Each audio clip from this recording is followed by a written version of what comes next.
Bocah ini mengambil kulit ular raksasa sepanjang 200 meter.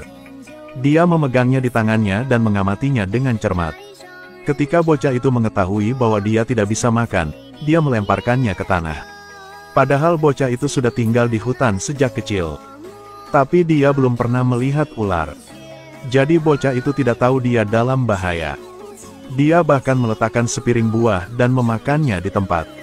Namun dia ditipu oleh 3 tupai. Mereka mencuri piring buah anak laki-laki itu. Dia menjadi sangat marah dan mengejar dengan memanjat pohon besar. Suasana di sekitar tiba-tiba menjadi sangat aneh. Tiba-tiba anak laki-laki itu merasa sangat gugup hingga bulu tengkuknya berdiri. Ketika bocah itu masih belum punya waktu untuk bereaksi, seekor ular raksasa muncul di depannya. Itu bertanya pada anak laki-laki itu, "Mengapa kamu masuk ke wilayahku? Karena ini juga rumahku." Ada sesuatu yang aneh di kedua mata mereka. Saat mata mereka bertemu, bocah itu menjadi bingung. Bahkan ular raksasa pun sedang mendekat. Katanya itu dapat memprediksi masa lalu dan masa depan. Jika anak laki-laki itu ingin mengetahui masa lalunya, tataplah matanya. Momen di depan matanya muncul ketika bocah itu kali dia baru bisa berjalan. Ayahnya membawanya ke hutan ini. Mereka bersiap untuk istirahat malam tetapi diserang oleh harimau. Ayahnya dengan berani memegang obor dan bertarung dengan gagah berani. Namun sayang ayahnya terkoyak oleh cakar harimau tersebut. Untung harimau itu juga memiliki satu mata yang terbakar oleh obor ayahnya.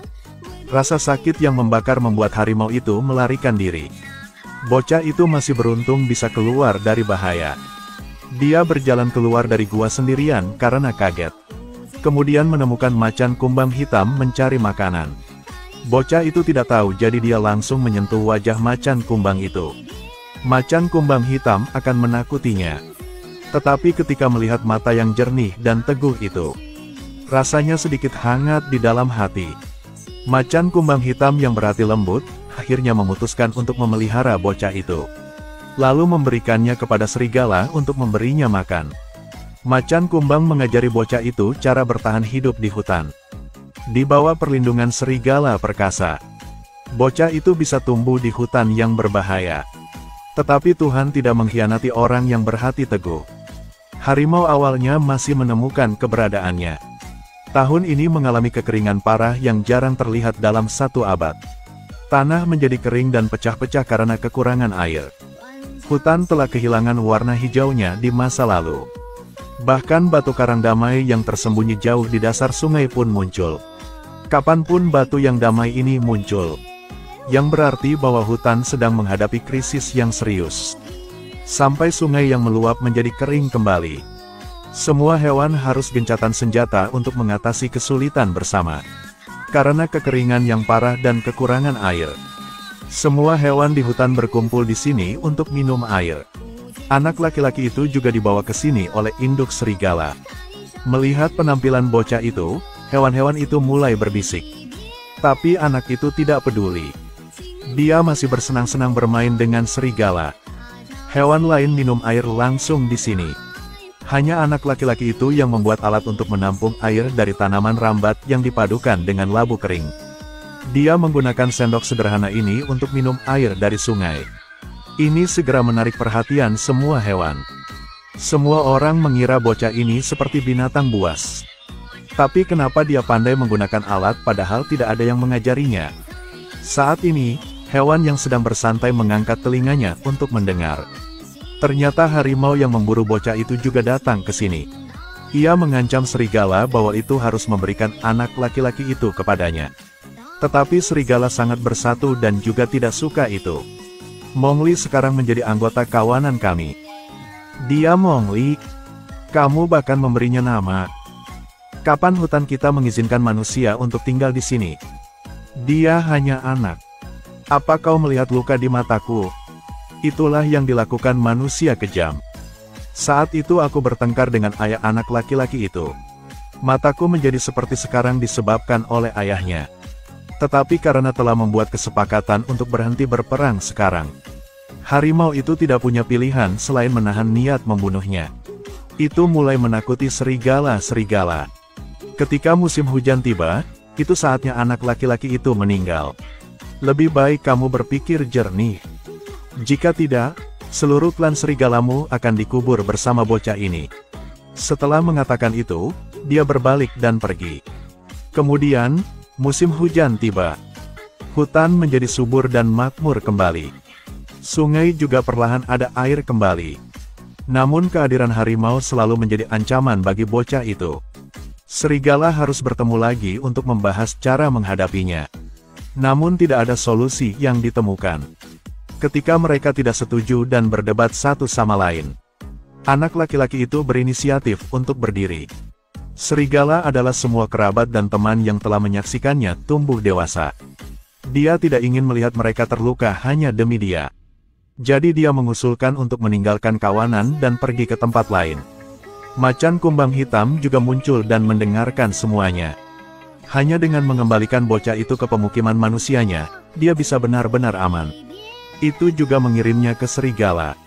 Sekarang itu juga akan mengirimnya kembali ke manusia. Sebelum pergi jauh mereka menemukan kawanan gajah. Mereka segera menundukkan kepala. Karena gajah menciptakan hutan ini. Mereka adalah dewa alam, memberi kehidupan pada hutan. Semua hewan harus berlutut dan memberi hormat ketika mereka melihatnya. Setelah melihat gajah pergi, mereka melanjutkan perjalanan. Pergi melalui hutan ke padang rumput. Tetapi setelah hanya 2 langkah, macan tutul itu berhenti dengan waspada. Indra keenam mengatakan bahwa bahaya mengintai di sekitar mereka. Apa? Kerbau pun harus menundukkan kepala, bukan? Tiba-tiba sebuah bayangan besar melompat keluar dari belakang bocah itu. Pada saat kritis macan kumbang hitam membuangnya keluar. Bocah itu lolos dari bahaya. Macan kumbang berkelahi dengan harimau meski dalam bahaya. Tetapi perbedaan ukuran di antara mereka terlalu besar dan kekuatannya sangat berbeda. Macan tutul itu langsung pingsan oleh harimau itu. Harimau itu kemudian berbalik dan mengejar anak laki-laki yang berlari di depan. Meskipun kaki ramping bocah itu mencoba berlari, tapi masih tidak sekuat harimau.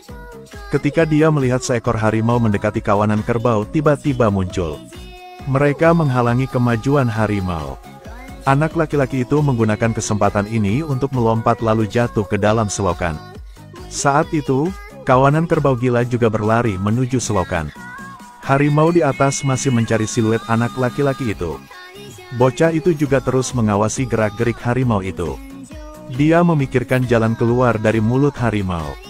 Saat ini, harimau juga menemukan bocah itu. Pada saat genting anak laki-laki itu menggertakkan giginya. Bertujuan pada saat yang tepat, dia berpegangan pada kerbau. Bocah itu berhasil lolos dari mulut harimau. Lihat mangsa yang akan datang ke mulut dan menghilang. Harimau yang marah langsung pergi ke sarang serigala. Pergi ke pemimpin serigala dan bertanya kemana anak laki-laki itu pergi. Pemimpin serigala jelas meremehkan keganasan harimau. Berpikir serigala akan aman selama bocah itu pergi. Tapi harimau itu menerkam dan menggigit leher pemimpin kawanan itu. Lalu tanpa ampun melemparkannya dari tebing. Kemudian mengumumkan bahwa sekarang mengambil alih seluruh hutan. Sampai anak laki-laki itu dibawa kepadanya. Di sisi lain anak laki-laki yang melarikan diri juga dalam bahaya di jalan. Baru saja lolos dari mulut harimau, dia telah jatuh ke mulut ular raksasa. Ular itu memikat anak laki-laki itu. Kemudian melilitnya dengan tubuh ular. Lalu ia membuka mulutnya yang berdarah siap menelannya secara langsung. Anak laki-laki itu menyaksikan dengan mata kepalanya sendiri seekor beruang coklat sedang berjuang melawan ular piton raksasa. Tunggu sampai dia sadar kembali. Seekor beruang raksasa mengendus tepat di wajahnya. Ternyata beruang coklat menyelamatkan nyawanya. Tapi beruang coklat tidak mau menyelamatkannya secara gratis. Dia ingin bocah ini membayar upahnya sekarang. Dia memerintahkan bocah itu untuk pergi memetik madu di tebing. Untuk menyimpan makanan yang dibutuhkan untuk hibernasi. Bocah itu begitu terpikat dengan kelucuan beruang coklat itu sehingga dia lupa harus berbuat apa. Sekarang dia menemukan pohon anggur yang panjang. Digantung di tebing dengan bantuan tanaman rambat. Lalu dengan paksa mendorong sarang lebah raksasa itu ke bawah dengan kedua kaki. Beberapa lompatan, dia akhirnya berhasil. Babi hutan kecil yang menunggu di bawah tidak bisa mengelak. Itu babi hutan mencari madu. Kemudian ditangkap oleh beruang coklat. Beruang coklat menjilati madu dari tubuhnya. Setelah membalas kebaikan beruang coklat itu, anak laki-laki itu pergi ke tempat tinggal manusia. Beruang coklat meminta bocah itu untuk tinggal bersamanya. Itu pikir anak laki-laki itu adalah orang yang baik. Tapi anak laki-laki itu ingat kata panter hitam untuk kembali ke tempat manusia. Jadi beruang coklat memutuskan untuk memberinya tumpangan. Mereka mencapai tebing dan melihat desa di kaki gunung. Bocah itu masih ragu-ragu di hatinya. Sekilas, beruang coklat itu tahu bahwa anak laki-laki itu adalah pemilik hutan ini. Sehingga meyakinkan dia untuk tinggal lagi. Anak laki-laki itu juga mengira dia adalah bagian dari hutan ini. Dia juga tidak ingin pergi. Jadi dia memutuskan untuk tinggal bersama beruang coklat.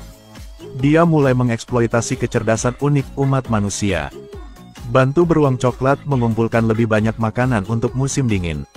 Sementara mereka dengan gembira melayang dan bernyanyi bersama. Macan kumbang muncul dan menemukan mereka.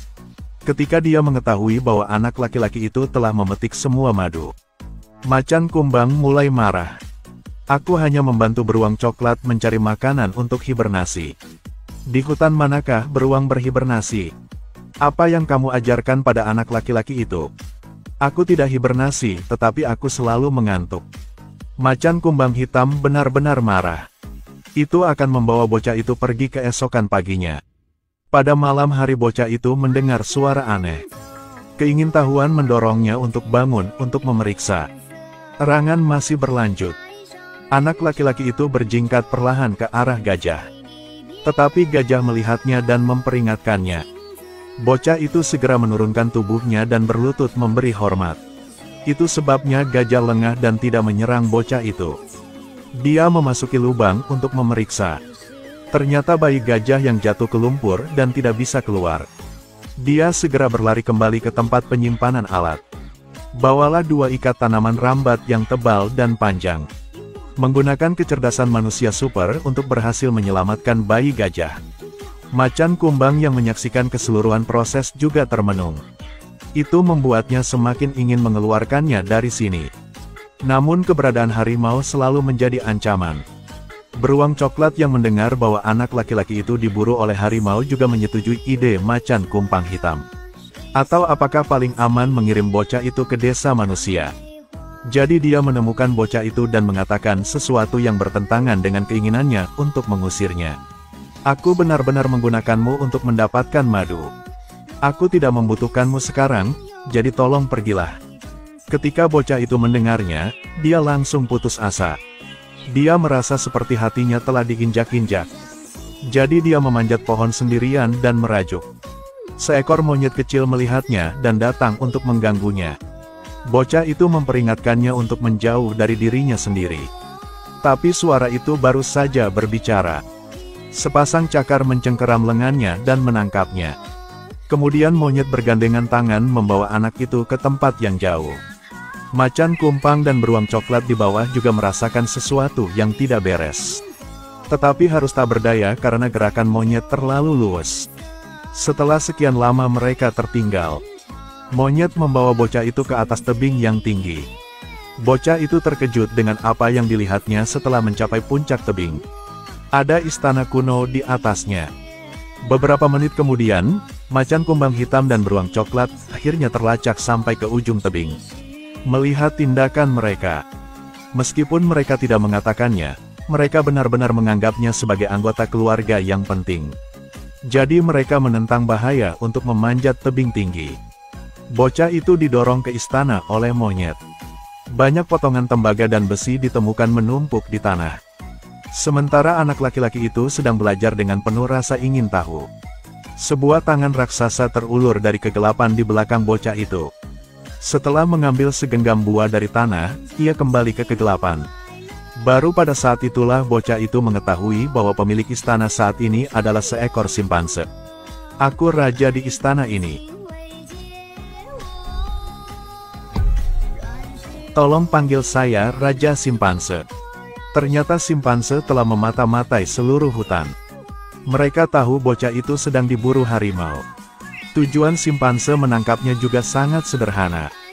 Hanya ingin membuat kesepakatan dengan anak itu. Itu bisa menjamin keselamatan anak laki-laki itu. Sebagai imbalannya anak laki-laki itu akan mengajari mereka cara membuat api. Itu adalah sumber api yang ditakuti dan dirindukan semua hewan. Sehingga simpanse dapat menguasai seluruh hutan. Namun bocah yang tinggal di hutan sejak kecil dan diperingatkan untuk menjauhi api itu tidak tahu cara membuat api. Simpanse mendengar ini dan mengira bocah itu selingkuh. Suasana di antara mereka menjadi tegang. Apakah kamu menerima tawaranku? Aku tidak akan setuju. Apa maksudmu?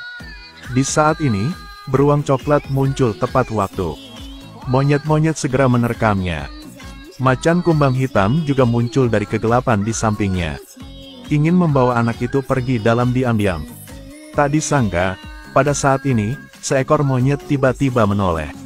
Itu berteriak untuk mengingatkan Raja Simpanse setelah melihat mereka melarikan diri. Melihat situasinya tidak baik, mereka tidak punya pilihan selain mempertaruhkan nyawa dan melarikan diri. Simpanse sangat marah tentang hal ini. Dia memerintahkan monyet untuk menangkap mereka semua, tidak meninggalkan siapapun. Ratusan monyet mengepung mereka dari segala arah. Macan kumbang dan beruang coklat membiarkan anak laki-laki itu berlari terlebih dahulu dan mereka akan mengikuti. Tapi monyet benar-benar dalam masalah. Kedua binatang buas itu diserang oleh lebih dari selusin monyet. Bocah yang belum keluar dari istana telah dihentikan oleh Raja Simpanse. Bocah itu ingin menggunakan serigala untuk mengancamnya. Tetapi dia diberitahu bahwa pemimpin serigala itu dibunuh oleh seekor harimau. Serigala sekarang berantakan. Bocah itu menolak untuk mempercayai kebenaran dan berbalik untuk berlari ke depan. Simpanse meraih anak laki-laki itu. Tapi tubuh besar adalah beban di istana kecil ini. Bocah itu mengambil kesempatan untuk bersembunyi di balik pilar batu. Simpanse mencari bocah itu tanpa lelah sepanjang jalan. Akhirnya menemukan anak itu. Lalu mulai mengejarnya. Tiang-tiang istana dihancurkan satu persatu oleh gorila yang kejam. Ketika bocah itu hendak ditangkap, untungnya dia menemukan jalan keluar. Dia bersembunyi di pohon besar. Kebetulan istana juga mulai runtuh karena kehilangan dukungan. Menyebabkan monyet terkubur di reruntuhan. Melihat itu, para monyet bergegas menyelamatkan Raja Simpanse. Jadi macan kumbang hitam dan beruang coklat akhirnya keluar dari masalah. Tapi anak itu tidak bahagia. Karena pemimpin serigala yang paling ia cintai mati demi keselamatan dia. Dia bersumpah untuk membalaskan dendam pemimpin serigala. Kebencian mendorongnya ke desa manusia. Di sini, untuk pertama kalinya, dia melihat manusia membuat api. Hanya ini yang bisa membantu bocah itu mengalahkan harimau. Jadi dia diam-diam mencuri obor dan lari ke tempat serigala itu berada. Tetapi dia tidak tahu bahwa api itu jatuh di atas rerumputan. Elang melihat obor di tangan bocah itu dan terbang kemana-mana untuk menyebarkan berita.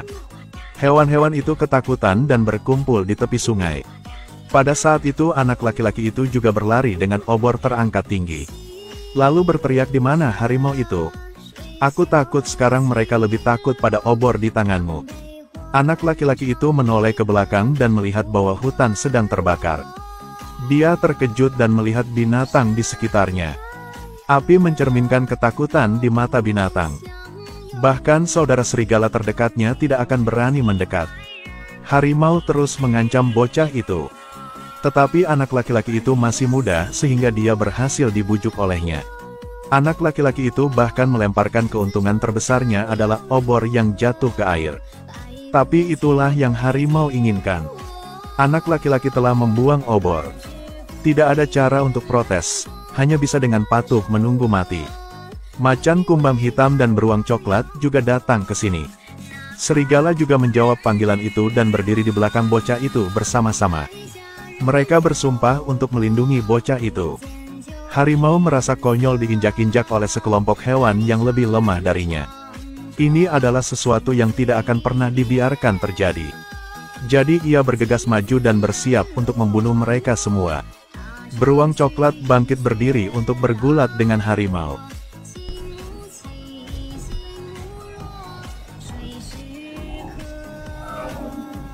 Tapi akhirnya tidak melawan kekuatan harimau. Itu didorong ke tanah dan digigit keras.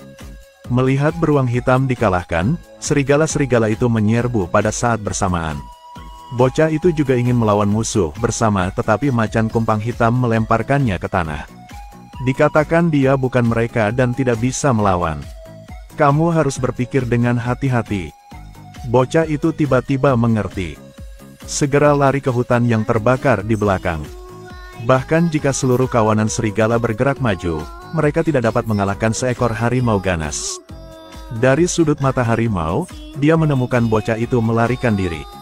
Itu dengan cepat melarikan diri dari serigala dan mengejar bocah itu. Anak laki-laki itu dengan cepat memanjat pohon itu. Harimau itu pun memanjat untuk mengejarnya. Anak laki-laki melompat dari dahan ke dahan. Harimau itu tertinggal karena dahannya tidak kuat menahan bebannya. Tapi tetap saja tidak menyerah. Malah melompat dari pohon dan terus mengejar anak itu sampai akhir.